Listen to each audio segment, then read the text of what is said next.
ស្ទើស្លុតណាវិញ្ញាណពេលណារៀមបងបានយល់ភ័ក្រត្រាក្នុងចិត្តជ្រួលច្របល់ខ្វល់ខ្លោចផ្សាព្រោះស្នេហាស្រីស្រឡាញ់ស្ទើតែលេបចង់ក្រេបក្លិនណាពិសីតែរៀមមិនហ៊ានសួរខ្លាចគុំគួគប្បី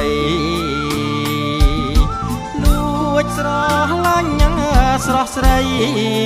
ទុករាល់ថ្ងៃគ្មានពេលលហើយ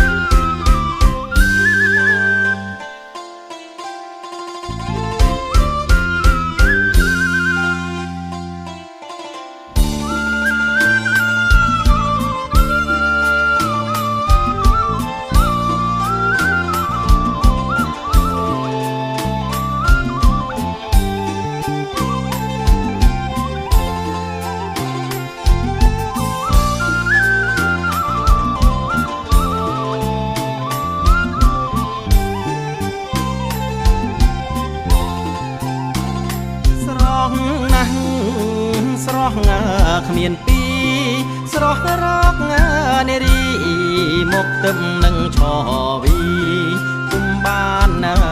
ឡើយតាបរោះណាទៅត្រូវបានកាយលើខ្នើយវាសនា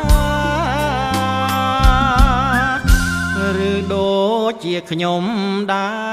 របានត្រឹមលួចញ៉ាស្នេហាលួចកាតទុកម្នាក់ឯងមិនហ៊ានថ្លែងវាចាគេងចាំប្រេងញ៉ាវាសនាក្រែងទេពតាជួយឲ្យជួបអើយគេងចាំប្រេងញ៉ាវាសនាក្រែងទេពតាជួយឲ្យជួបអើ